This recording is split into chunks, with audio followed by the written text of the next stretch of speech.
Hi Chem 101 students, and welcome to the last lecture of this week. We will continue with ionic nomenclature, but this time we're also going to introduce polyatomic ions. So previously in the last lecture there were only monatomic ions, but now we're going to deal with polyatomic ions, most of which will be negative in charge. And then we'll also talk about the naming of acids and how you would identify an acid from the formula. And so let's continue. So now we're going to move on to using polyatomic ions. So polyatomic ions are a group of ions that are held together by covalent bonds. But altogether, that collection of atoms held together by covalent bonds has a charge altogether. So these are not complete compounds alone. They have to come as a part of a neutral ionic compound. And they will always come in chunks of atoms like this, in a chunk of polyatomic ions. So a polyatomic ion is a connected group. You don't break it apart. It comes all in one chunk. So for example here, so the charge is for the entire group. It's not for any one atom in it. And an example of this would be, for example, nitrate ion here. So this ion is called the nitrate ion. And it means that it's a group, it's a chunk all together, so you don't break these apart. It's a chunk all together, all one chunk, and all together it has a -1 charge. And so that's why in this example here, we have a calcium, and what you can see is that we have indicated we have 2 nitrate ions. This is indicated by the fact that we have put a parentheses around the nitrate and a 2 on the outside, which indicates we have 2 of this whole chunk. And they all come as a chunk. And the way this works out in terms of charge is that this is ionic. Calcium is from group 2, so it has 2 positive charge. And each nitrate has a -1 charge. So all together, you've got 2 negatives to go with your 2 positives. And that's how this makes a neutral ionic compound. But notice that the nitrate comes as a chunk, always together. Now there's a list of polyatomic ions that you'll now have to have in your brain, or at least refer to. When my students are taking the class in person, I make them memorize it, but I don't think there's any way I could reasonably make you memorize it. But it's really important that you do memorize these names. And so I had you previously memorize the symbols of these elements here and their names. And the last big thing that you have to memorize is the polyatomic ions. We'll talk about how to name acids, okay, but you don't need to memorize the names of the acids. I'll tell you how, if you have the formula, you can figure out the name of the acid. But here, with polyatomic ions, there's really nothing you can do but just straight memorize them. I will give you a few tips on how you can memorize them, but really it's just something you have to memorize. So if you're taking a foreign language class, you'll have like some vocabulary words you've got to memorize, right? Otherwise you can't speak the language. Well, in terms of speaking the language of chemistry, the words you need to know off the top of your head are these polyatomic ions and the names of the elements. Otherwise, when I'm talking to you in future lectures, it will be harder for you to follow if you don't have those memorized, because I'll be using these words because that's what chemists use and that's what I'll expect you to know. So it's really important. I would make some flashcards. That's why in the syllabus I did recommend some flashcards. It was for memorizing these names of these elements and also the names of these polyatomic ions. So these polyatomic ions all have names. They're mostly negative with a couple of exceptions. Hydronium, which we'll talk about much later in the course, and ammonium. That's the one positive ion that you'll have to watch out for. All the rest of these are negative in charge. So when you name with polyatomic ions, it's actually not any different than when you name with monatomic ions. It's just the monatomic ions, their names almost always end with "ide." But when you look at the polyatomic ions, just take a look at the list. A couple of them end with "ide," like cyanide and hydroxide, but most of them end with "ite" or "ate." So when you see "ite" or "ate," that tells you that you're dealing with a polyatomic ion, because monatomic ions, like for example, so you're gonna have the list. You should have this list available. You should have it in your head, and then you should be able to identify the polyatomic ion. So just to give you an example here, this is chloride ion. And this is chlorate ion, okay? Monatomic ions end with "ide," one atom. See how it's one atom? Polyatomic ions usually end with "ite" and "ate, except for cyanide and hydroxide. Unfortunately, there's a couple of exceptions, but the rest end with "ite" or "ate," and all monatomic ions end with "ide." So you're going to have to be able to pick that out from the name. If you have a variable charged metal, you still have to determine the charge of that metal and put it in parentheses. And you want to watch out for one positive ion. So generally, we've been able to identify ionic compounds because they have a metal, which is the metal makes the positive ion. But there's one other positive ion that you're going to have to watch out for from now on, and that is the ammonium ion. So a compound can be ionic without a metal if it has an ammonium ion or some other positive polyatomic ion, but this is the only positive polyatomic ion that we'll talk about in this class. Tips to memorize the polyatomic ions. You should memorize them. Okay. Most of the polyatomic ions are oxyanions, so they have oxygen in them. There are series of oxyanions in which you have an atom of one element bonded to differing numbers of oxygens, and they follow a pattern. In this pattern, the one with one more oxygen usually has "ate" at the end of the name, and the one with one fewer oxygen has "ite" at the end of the name. But it's very important to note that "ite" and "ate" do not tell you exactly how many oxygen atoms there are, just relatively how many there are.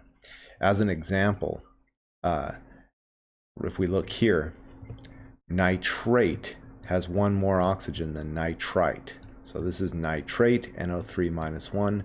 This is nitrite, NO2 minus 1. The ite one has one less oxygen than the ate one, which has one more. However, not every polyatomic ion that ends with "ate" has 3 oxygens. Sulfate has 4 oxygens, whereas sulfite has 3.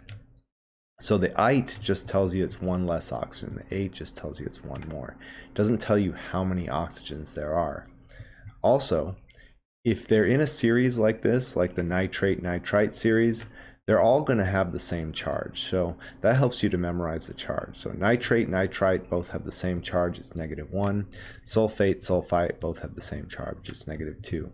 And that's true in all of the series that are like that. One more thing about the halooxyanions, for example, chlorite, chlorate, they tend to have one more in their series than the other ones.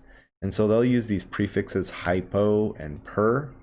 Hypo meaning less than or under, like hypodermic needle. Hypo means under, dermic means skin, under skin. Per is like hyper, it means above, one more. So in this halooxyanion series, the chlorite has one less oxygen than the chlorate. But there is another one in the series that has one less oxygen than the chlorite. It's called hypochlorite. Hypo meaning one less than the chlorite. And then there's one in the series that has one more oxygen than the chlorate. It's called perchlorate. Per for meaning one more oxygen than the chlorate. And notice again, all of the polyatomic ions in the series have the same charge. It's -1. So if you're naming ions too, just an ion, not a compound, you should include the word ion when you're naming them, just to emphasize that it's an ion. Why do you care about polyatomic ions? Well, they're all over the place. All of these things have polyatomic ions in them. Bleach is sodium hypochlorite, has hypochlorite ions in it. Baking soda is sodium bicarbonate. It has, or hydrogen carbonate, as bicarbonate is also called. It has bicarbonate ions in it, which produce carbon dioxide when you bake, and that helps to raise the baked goods, make them fluffy. Calcium carbonate is the main ingredient in Tums. So it's used as an antacid to neutralize stomach acid. And many foods like bacon and hot dogs have nitrites in them as a preservative, and so nitrites, another thing in food here. So that's something. So you're not learning these for nothing. There is a reason for them, and there are lots of ionic compounds that form when you have health conditions too. For example, kidney stones are for the most part a sodium oxalate. Or calcium oxalate rather, which is insoluble and causes kidney stones. And so knowing about polyatomic ions is really important for understanding health and nutrition, and also for understanding medical conditions, and also for just any physical sciences. So when you're naming, the process is the same, okay? We name the positive ion, then we name the negative ion, okay? First of all, I should figure out, is this ionic or covalent? It has sodium. Sodium's a metal. Let's go back to the periodic table here. Oh no, I lost my periodic table. What happened to it? Ooh. Okay, I must have closed it. Chem 101. Syllabus.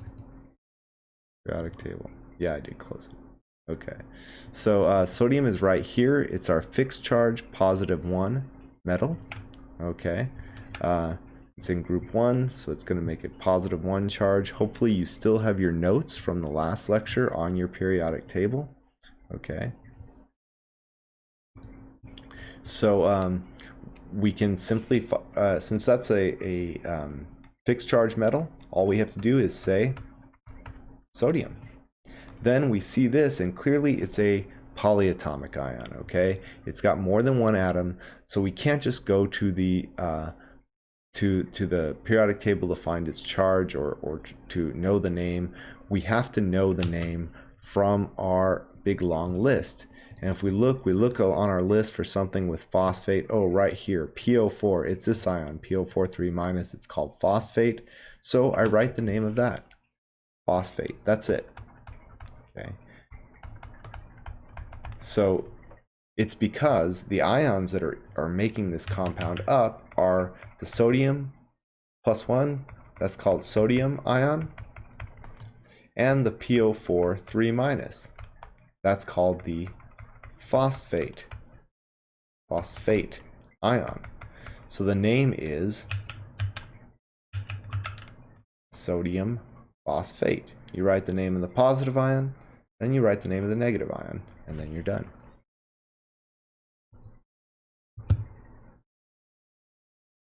What about this one? Okay, first I should figure out, is it ionic?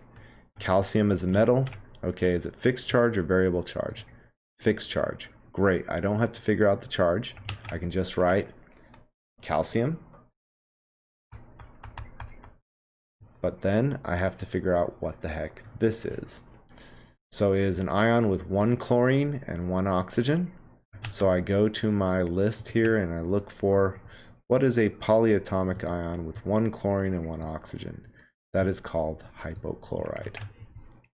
So I say hypochlorite. No problem. Next one. Iron. Okay. And then the carbonate.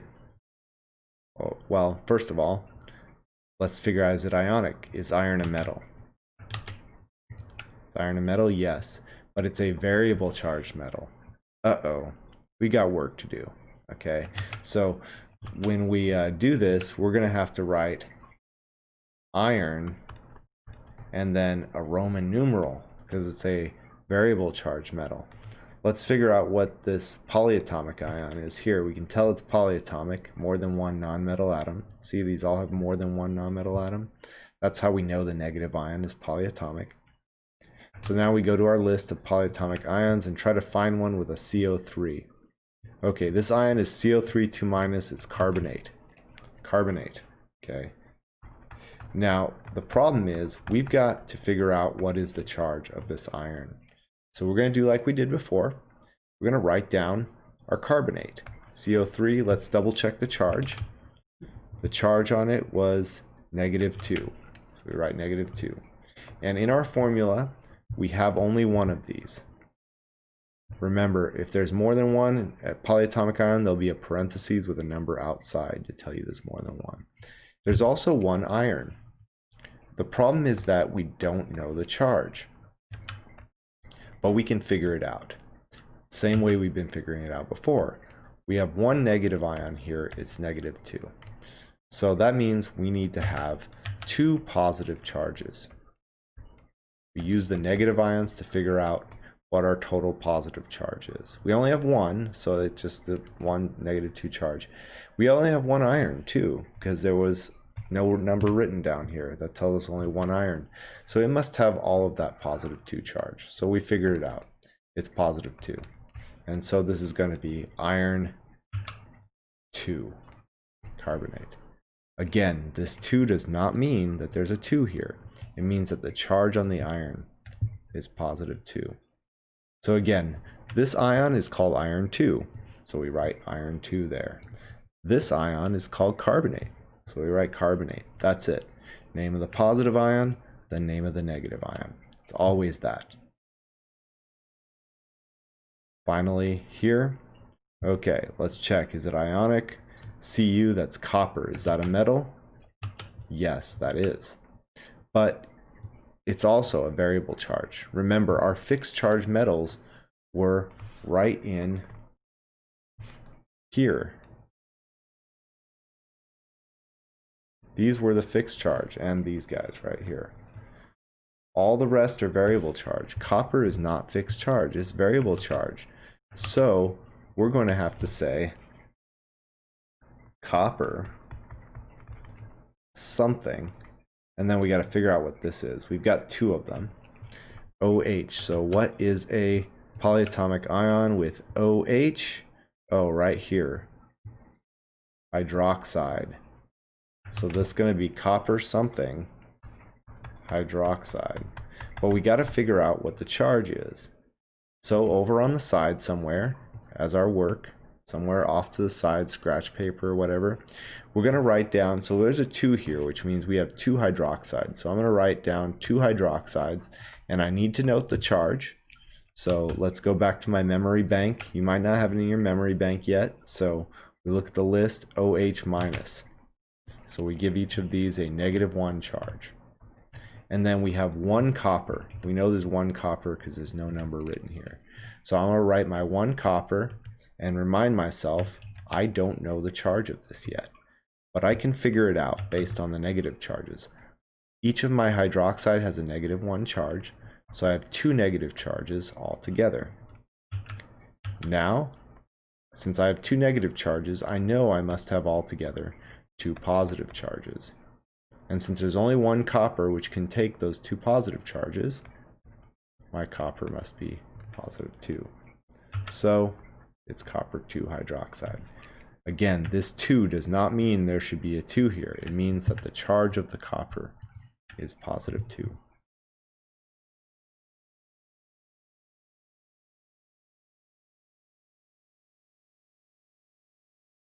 Okay. Now going from name to formula. So to go to name to formula, we're going to do it the same way we did before. We'll write out each ion with their charges. Make sure we have enough of each so that their total charges add up to 0. And the new thing is if we have more than one polyatomic ion, we put parentheses around it to say that we have more than one of these whole things. So here are some examples. Aluminum sulfate. Okay, so ionic or covalent. First of all, ionic. Let's look for the metal. A periodic table. It's fixed charge in group 3. So aluminum has a +3 charge. So I'll do my work over here. My work is going to be over here, and I have aluminum and it has a +3 charge. And then sulfate. When I see 8 here, that tells me this ion is polyatomic. It's not monatomic. So just to remind you, S2- is monatomic. It is sulfide. The names of the monatomic ions end with "ide." This is sulfate. So sulfate is SO4 2-. That is sulfate. Remember, polyatomic ions often end with "ate" and "ite." Monatomic ions always end with "ide." This is a polyatomic ion. You can't get the charge from the periodic table. You have to know it in your head, or at least have the list with you. So we look for sulfate. It is SO4 2-. So we copy that down. SO4 2-. Then we do the same thing we've been doing before. We try to get enough of each that our charges cancel. So note here that sulfate is -2. It all comes as a chunk. We have 3 positives, we only have 2 negatives. So we're going to need more sulfate, and it has to come as one big chunk, okay? All together, sulfate, -2. Now we've got 4 negatives together, only 3 positives, so we add another aluminum ion. And that's a 3+. Now we've got 6 positives, but only 4 negatives.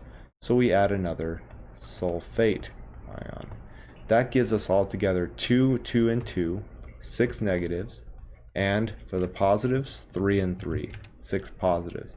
Now we are canceling charges, so now we can write our answer. Notice that my answer is not going to have charges in it. It never should. So my answer here is Al2, 2 aluminums, because I have 2 of them here, SO4 3. So what I do is I put the SO4 in parentheses since it's a polyatomic ion, and we put a 3. Remember, you only do this parentheses thing for polyatomic ions. It's saying I have 3 of this entire SO4. 1 here, 1 here, 1 here. Okay, let's do another one. Magnesium nitrite. Okay, I should figure out, is this fixed charge or variable charge? Or sorry, is this ionic or covalent rather? Magnesium, is it a metal? Yes. So this is ionic. Okay, and magnesium is fixed charge with a charge of +2. So, all right, Mg 2+. Nitrite. Okay, we see ite at the end here. Ite tells us that this is a polyatomic ion. That means you can't go to the periodic table to get the charge. You got to know it up here, or at least have your list with you for now. Nitrite is right here. Nitrite is NO2 -1. NO2 -1. So we're going to write that ion right there, NO2 -1. Now at this point we've got 2 positives, only 1 negative, so we're going to need another nitrite, NO2 -1. That gives us 2 negatives to go with our 2 positives. Okay, so now we can write the formula. It's going to have 1 magnesium, so we just write Mg, and it's going to have 2 nitrites, so we're going to put the NO2 in parentheses and a 2 on the outside, which means 2 of this whole thing. We have 2 of those, so we put 2 there. Chromium 3 bicarbonate. Okay, again, this is ending with 8. We know our negative ion is a polyatomic ion. And fortunately, we got chromium 3. That tells us the charge of the chromium. So it's going to be Cr3+. That's the charge of the chromium. Now we just got to look up bicarbonate on our list of polyatomic ions. It's right here. Bicarbonate, also called hydrogen carbonate, is HCO3 -1. So HCO3 -1. Now we've got only 1 negative and 3 positives, so we're going to need more bicarbonate. We're going to need 3 altogether. That gives us 3 negatives, 1, 1, and 1. And from our 1 chromium 3, we have 3 positives. Remember, I knew this was +3 because that's what this 3 means. It means the chromium is +3. And so now I can write my formula for chromium 3 bicarbonate. I'm just going to put it down here. It's going to be 1 chromium and 3 bicarbonates. So we put the HCO3 in parentheses, and we've got 3 of them. Chromium bicarbonate, chromium 3 bicarbonate. Remember, the 3 doesn't mean there's a 3 down here. There isn't. It means the charge on the chromium was positive 3. One last one, cobalt 2 oxalate. So another variable charge metal. This time the cobalt has a positive 2 charge. Oxalate, so we gotta look at that from our list here. Oh, did they remove oxalate from the list? Oh, okay. I won't give you guys an oxalate problem. There is one on the homework. Oxalate used to be on the list. They changed the list on me. Okay. Well, oxalate is this. C2O4, 2 minus. Okay. And so if you're doing the homework, you'll have to be watching this. So we have 2 positives to go with our 2 negatives. So the formula here is going to be CO C2O4. Notice we do not use parentheses this time because we only needed 1 oxalate. Okay. So you only use the parentheses when you need more than 1 of a polyatomic ion. And that's how you name ionic compounds with a polyatomic ion.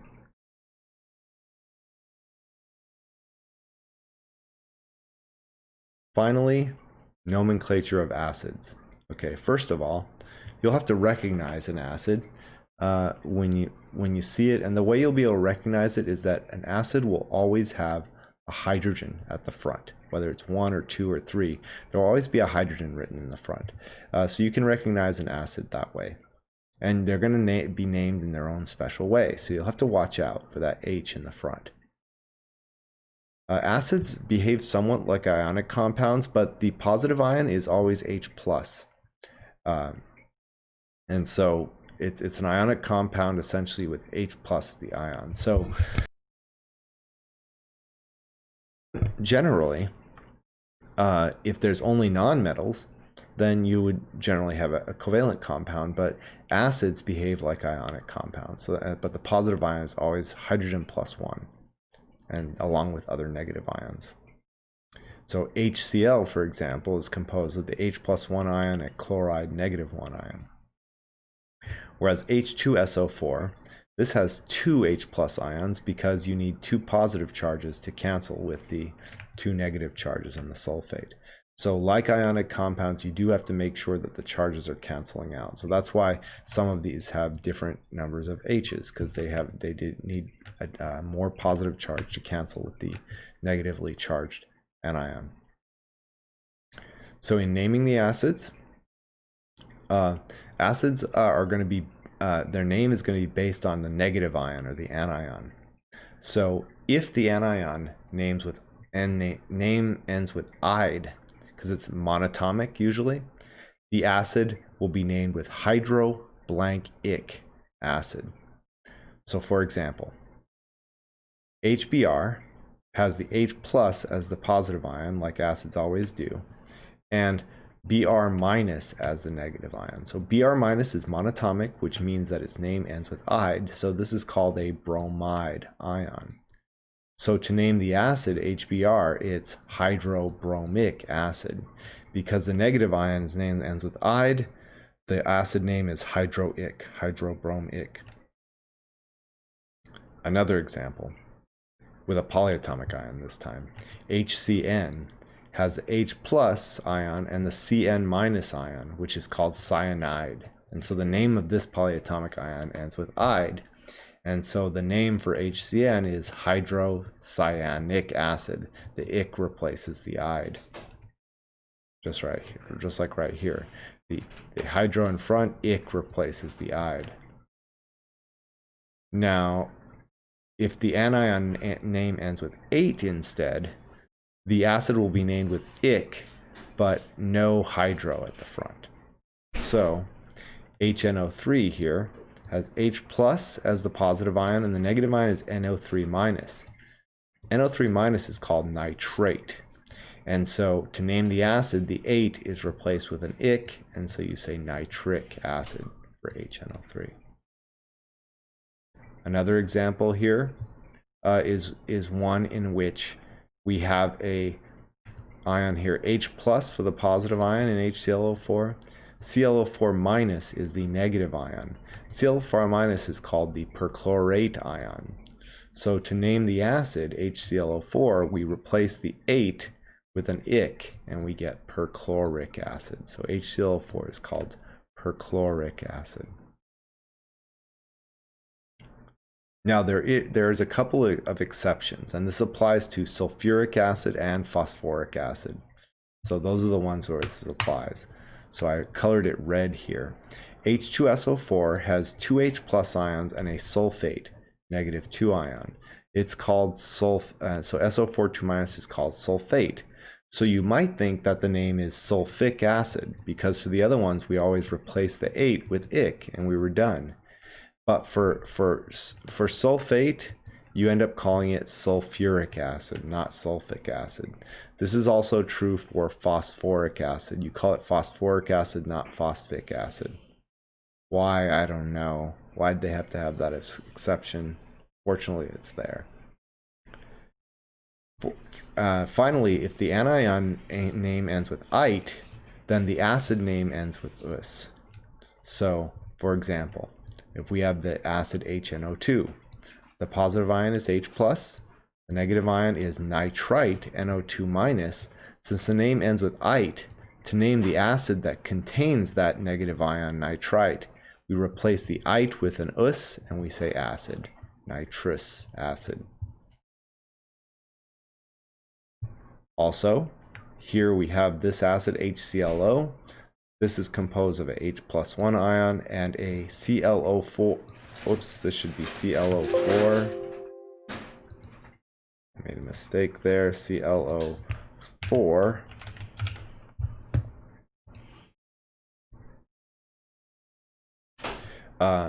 So ClO4. Oh, wait, no. Oh, no. I had it right. Whoops. I'm second guessing myself here. I had it wrong there. There we go. Okay. Sorry about that. All right. So here we have HClO. So this is composed of an H plus ion and a ClO minus ion. The ClO minus ion is called the hypochlorite ion. So since the name ends with "ite," the acid name should end with "us." So we replace the "ite" with "us, and we get hypochlorous acid for this acid. Now finally, with sulfite here, the same exception applies with sulfate. So H2SO3 is composed of 2 H plus ions and a SO3 2 minus. SO3 2 minus is called sulfite. So you might think we call this sulfous acid, but it's actually called sulfurous acid. So that's a little bit of an exception there. But the "ite" is replaced with "us for if there's an ion. So let's do a few here, like this one. So H2CO3. So we got to figure out, first of all, is this an acid? It is. We can tell because it has an H in the front. So we break down what are the ions in it. Well, it has 2 H plus ions, because that's always the ion in the acid. Then the other ion has a CO3, so we got to figure out what that ion is. We know it's polyatomic, so we go to our polyatomic ion list and look for something with CO3. Oh, it's this one, CO3 2 minus. That's called carbonate. It's called carbonate ion. So in the name of the acid, here, this is going to be carbon, and then we replace the H with ic acid, carbonic acid.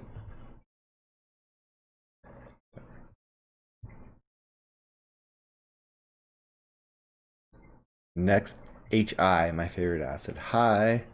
Okay, so we got to figure out which ions are making this up. So it's going to be, first of all, we know it's an acid because there's an H in the front. So it's going to be H plus, and the negative ion is monatomic, I. It's from group 7.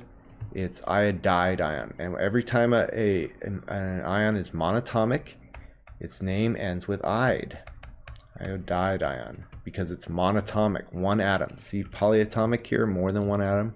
Monatomic, one atom. Monatomic negative ions always end with "ide." So since the name ends with "ide," our acid needs to have a hydroic, so it's hydroiodic acid.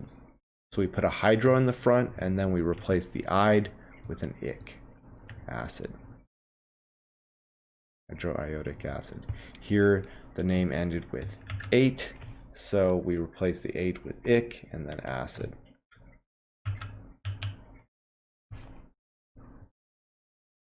Next, oxalic acid. We want to write a formula. So another one with oxalate ion that I probably shouldn't have given you.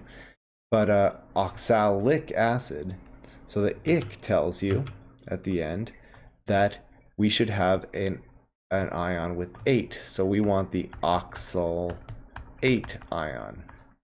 If the name ends with ic without a hydro, then we have an 8 ion. The oxalate ion is C2O4 2- here. Now, since it's -2, we're going to need 2 H pluses to cancel the charge. That will give us 2 positives to go with our 2 negatives. So the formula for our oxalic acid is H2, 2 H's, C2O4.